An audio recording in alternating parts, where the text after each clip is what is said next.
Oh. Oh, it's you. How are you? I was just about to go out to Mr. Muslim's workshop. You want to join me? Come on, let's go.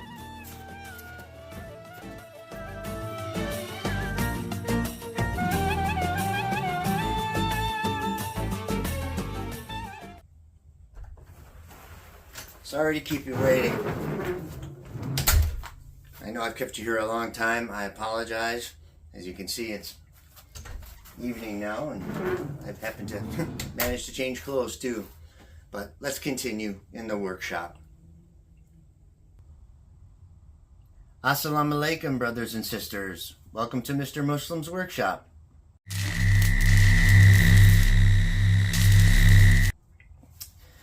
And today in Mr. Muslim's workshop, I just want to touch back on what I was speaking about in the previous video.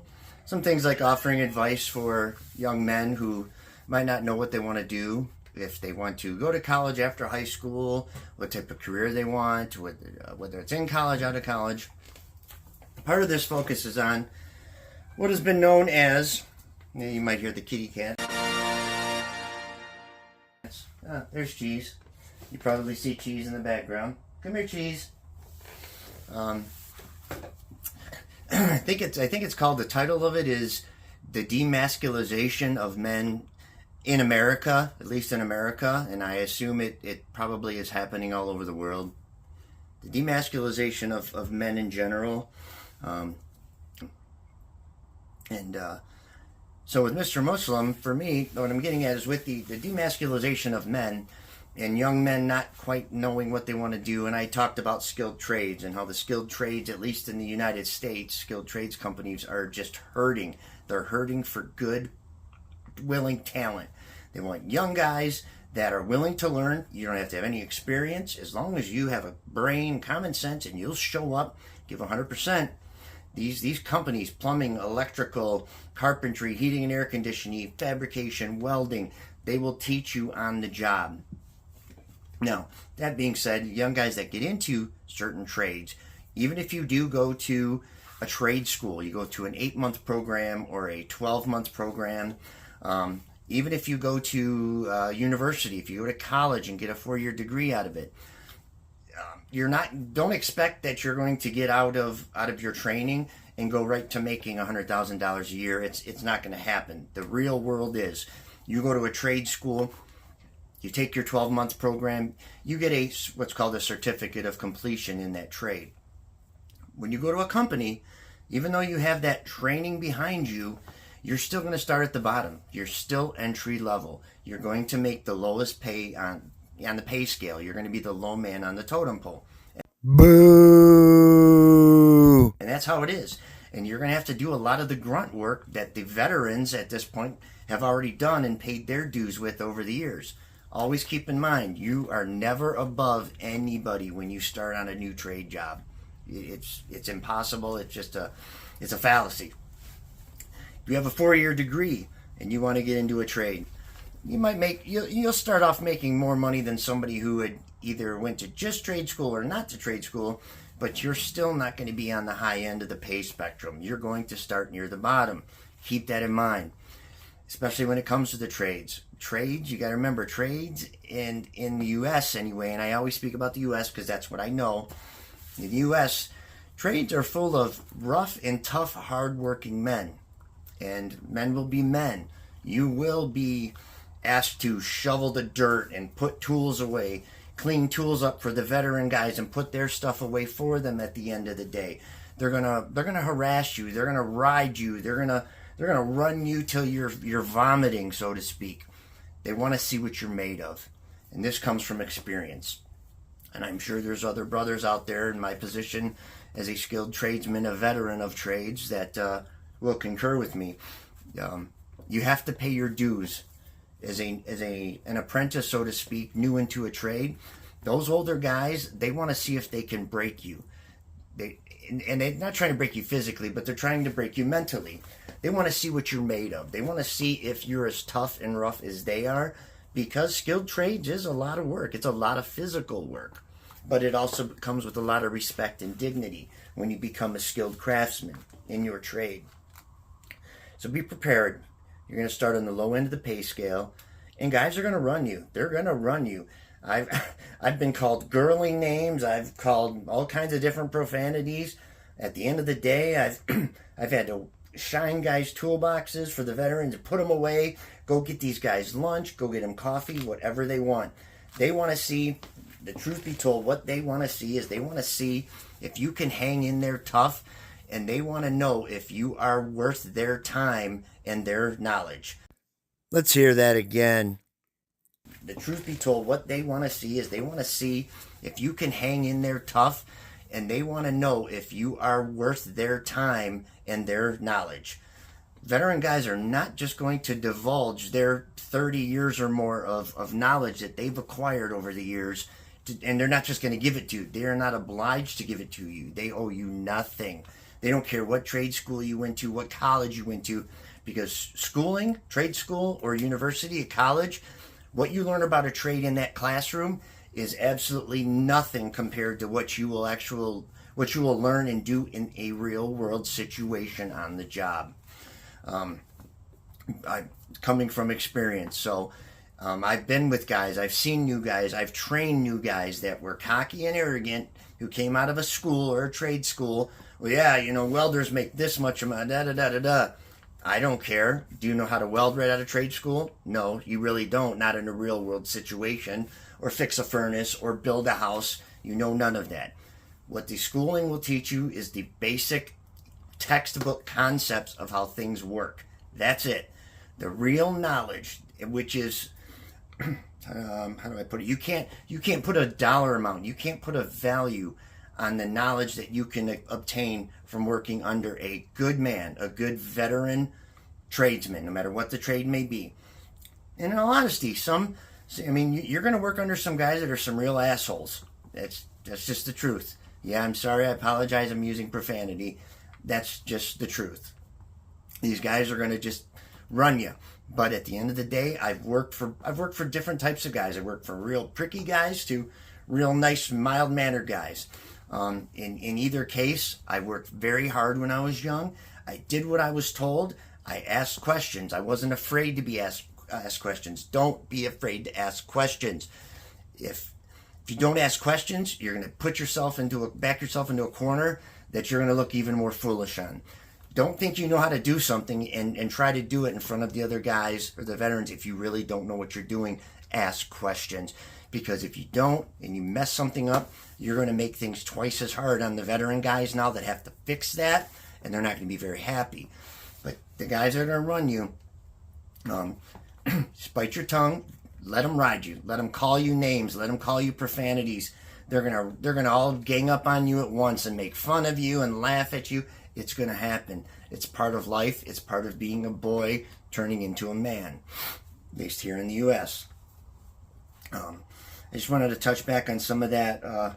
Don't be afraid to ask questions, and I promise you, when you get under the right guy. Now, some veteran guys, they're not going to share their knowledge, but the knowledge you can obtain by busting your butt, working hard while you're an apprentice, going the extra mile, showing them that you're interested and dedicated. What'll happen is one day you'll be struggling trying to do something, and the veteran guy, he knows what you're trying to do. He's seen different ways on how it's been done. Generally, the chances are that veteran guy, he knows the quickest way, the easiest way, but will also be the correct way to get that job done. So you'll know the day that you've made it through and you're starting to earn some amount of respect from the veterans, when you're struggling with the project and a veteran guy will come over to you and say, "Here, let me show you something." Or he'll say, "Hey, you struggling with that? Where are you at right now? What's struggling with you?" And when they go out of their way at that point to come and help you, that's when you know you've made it. It comes from experience, I promise you. So just be prepared for that, you guys. Now, the demasculinization of men in the United States and America, it's sickening. I grew up in a single mother household, but I had within me, I had the thirst for knowledge as far as everything mechanical and electrical. That's just who I am. Things mechanical, electrical, physics type of things, that appealed to me, always did. So I've always been handy with building things and tools and engines and entire electrical systems, and I can do all that. But I wasn't born that way. I had to learn how. I had to, this was back before Google and YouTube and things like that. Remember, Mr. Muslim's 49. I still come from the days of working under, veteran guys who would teach you things. And with that being said, for you guys out there that might be in single-family homes, broken parents, I don't mean broken, but divorced parents, or even if you have two parents together, in today's world, there's a great chance that you have a father that you live with that just is not a mechanic type of person. Maybe he's not mechanically inclined whatsoever. Tons of people are like that, and it's okay. It's fine. If that's something that is in your heart, that is me personally, I was always driven by, again, things that move and turn and work, gears. That's how I am. So when I was younger, I started taking things apart by myself. Bicycles, lawnmowers, just out in my mother's garage. I wanted to know how things work, so I would take them apart to see how those parts work. So don't just get discouraged if you have parents who might not even understand and say, no, you should go get into computers, you should get into business, you should go to whatever. That's fine, and if that's what you like, that's fine too. Don't let anybody discourage you from taking things apart and building and experimenting and learning how to work with your hands. There's not, to me, not much more satisfying than working hard all day with your hands, building something, accomplishing something. So at the end of the day, when you step back and look at your work, you say to yourself, damn, I'm good. Wow, I made that. There's a lot of self-satisfaction to that, a lot of pride. And young men, I always thought it was very important as a man growing up, without a father around, but I just felt as a man, I didn't want to have to pay any other man to fix my things, fix my car, fix my house, fix my whatever, if I didn't have to pay them. Well, I'm a man. Why can't I fix this myself? I know how some things work, right? But just seems the whole demasculinization of men in the U.S., it's just gotten out of control. Men are belittled. They're degraded by women. This movement by so many women now that as men, you see them, shut up, you don't know what you're talking about. And the man just puts his head down. Are you kidding me? And the commercials on TV, I've seen commercials on television where they show the man as a complete idiot trying to build a shelf, and then all of a sudden the shelf falls apart, and the woman comes in and says something along the lines of, I knew we should have called so-and-so. That's just wrong. That's just wrong. The demasculinization of men. So young men, do yourself a favor.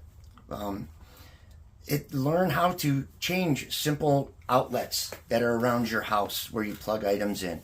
Learn how, and now that you all have Google and YouTube, it's so much easier for you, I promise you. Learn how to put a light fixture up, a new ceiling fan in one of the bedrooms of your home.